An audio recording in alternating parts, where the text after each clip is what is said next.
비슷한 규모의 날씨 예보를 만들 때랑 비교해서 약 10,000배 정도. 저도 사실 이 논문이 나오고 나서 화웨이에서 이런 연구를 하고 있구나를 처음 알게 되었는데요. 중국의 그 AI 연구력이 그만큼 뛰어나다고 볼 수 있을 것 같습니다. 사실 그 전에 구글이나 마이크로소프트, 엔비디아 이런 미국 빅테크 기업들이 하고 있는 거는 이미 알고 있었습니다. 이제 그들과 비슷하거나 혹은 더 뛰어난 이런 연구를 통해 이 네이처에 게재될 수 있는 이런 연구를 했다는 거에 대해서는 저도 굉장히 놀랍게 생각하고 있고,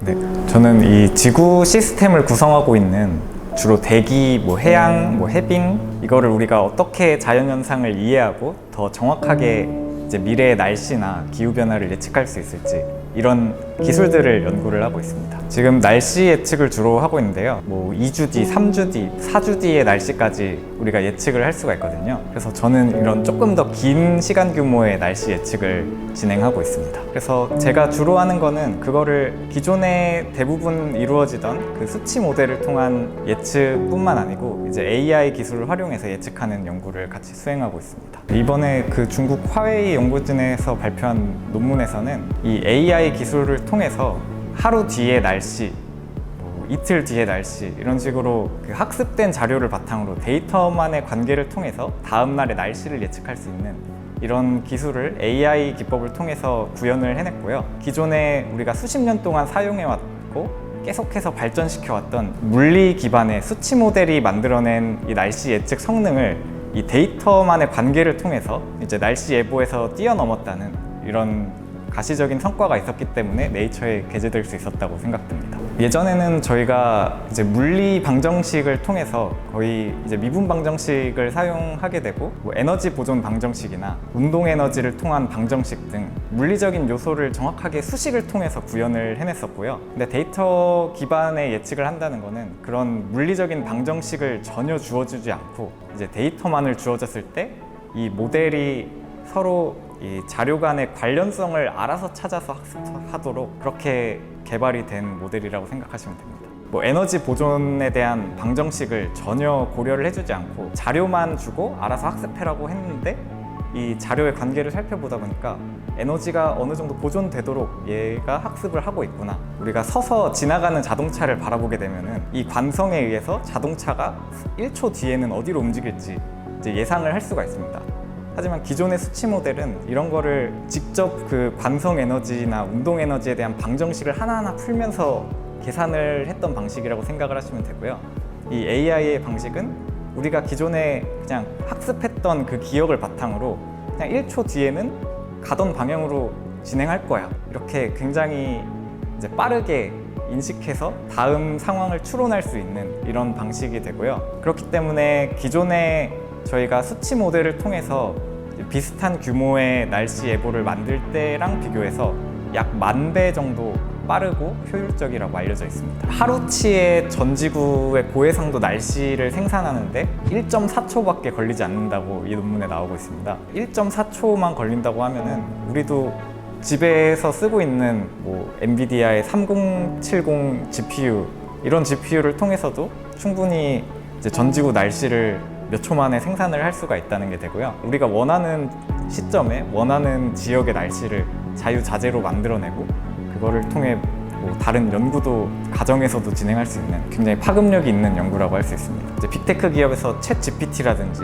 빙이라든지 이런 식으로 온라인에서 제공을 하고 있지 않습니까? 아마 나중이 되면은 날씨 예측도 그런 식으로 우리가 원하는 날짜를 그냥 웹사이트에 찍어주고 이때 날씨 예측을 이제 어떤 모델로 해줘 이렇게 했을 때 그 결과를 이제 쫙 만들어내는 이런 시스템이 좀 도입이 되지 않을까. 그래서 이번에 그 화웨이 연구진이 공개한 그 팡구 에더라는 모델의 성능 자체는 기존의 수치 모델 예측 결과 중에 가장 좋다고 알려진 유럽 중기예보센터의 그 예보보다 성능이 좋다고 알려져 있고요. 이미 기존의 수치 모델이 예측했던 결과를 뛰어넘는 이런 AI 날씨 예측 모델들이 이제 속속들이 공개가 되고 있습니다. 그래서 저희가 기존의 날씨 예보를 만들 때는 그 슈퍼컴퓨터들을 통해서 일주일치의 날씨 예보를 생산하려고 하면은 CPU도 굉장히 많이 사용을 하게 되고 접근 시간도 오래 걸리게 되는데요. 이 AI 모델에서는 일주일치 예보를 거의 한 10초면은 생산할 수 있는 이 정도 성능을 보여주고 있습니다. 일례로 이제 유럽 중기예보센터에서 사용 중인 모델이 하루에 이 현업 예측 자료를 생산해내는데 그 드는 전력량을 탄소 배출로 환산을 했을 때 이제 샌프란시스코에서 미국 동부까지 차로 이동하는 그런 정도의 탄소 배출을 한다고 알려져 있는데요. 그 탄소 배출량이 이제 10,000배로 줄어든다고 생각을 할 수 있을 것 같습니다. 저도 사실 이 논문이 나오고 나서 화웨이에서 이런 연구를 하고 있구나를 처음 알게 되었는데요. 사실 그 전에 구글이나 마이크로소프트, 엔비디아 이런 미국 빅테크 기업들이 비슷한 방식의 이 AI 기반 날씨 예측을 하고 있는 거는 이미 알고 있었습니다. 하지만 이제 중국에서도 이렇게 수준급의 연구를 수행을 해서 이제 그들과 비슷하거나 혹은 더 뛰어난 이런 연구를 통해 이 네이처에 게재될 수 있는 이런 연구를 했다는 거에 대해서는 저도 굉장히 놀랍게 생각하고 있고, 그 중국의 그 AI 그 연구력이 그만큼 뛰어나다고 볼 수 있을 것 같습니다. 그 AI는 사실 연구를 하다 보면은 결국엔 뭔가 파라미터를 수정하고 모델을 수정하고 그거를 다시 이제 GPU를 통해서 돌리고 다시 확인을 하고 이런 굉장히 반복적인 작업을 통해 이 연구를 개선시켜 나가는 방식을 통해 이제 개선을 하고 있는데요. 중국 같은 경우는 사실 그 AI를 활용할 수 있는 인력의 풀 자체가 굉장히 많기 때문에 이런 연구력에서 좀 앞서 나갈 수 있는 측면이 있고, 그리고 그 GPU 기반의 이런 슈퍼컴퓨터 성능도 중국이 굉장히 뛰어난 걸로 알고 있습니다. 그 최근에 이제 미국에서 빅테크 기업에서 나오는 이런 연구들도 사실 그 미국에서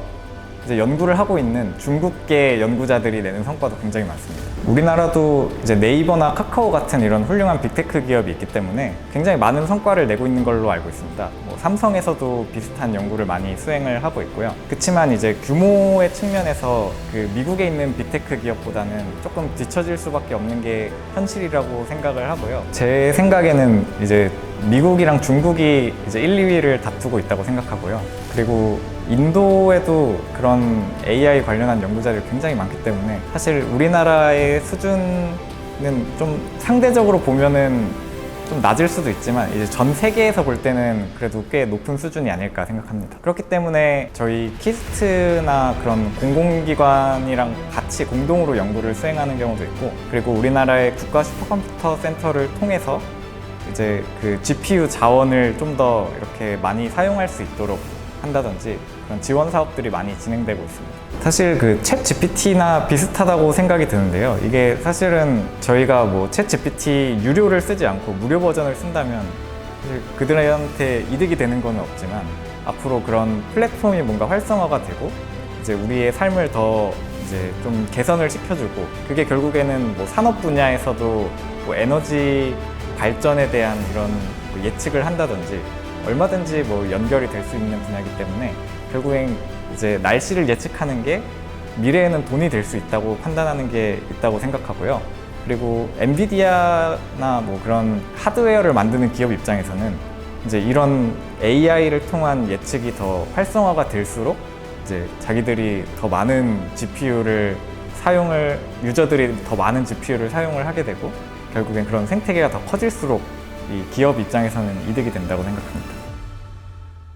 이 비가 올 때 재난 문자가 오지 않습니까? 그 재난 문자가 뭐 30분 전에 올 거를 2시간 전에만 올 수 있게 해줘도 그게 결국에는 사람의 생명을 더 구할 수 있게 되고 이런 자연재해로 인한 피해를 저감시키는 거기 때문에, 그렇게 되면 바로 이제 국제 에너지 선물 시장이 들썩거리면서 그 국제 원유 가격이나 이 천연가스 가격이 급등을 하게 됩니다.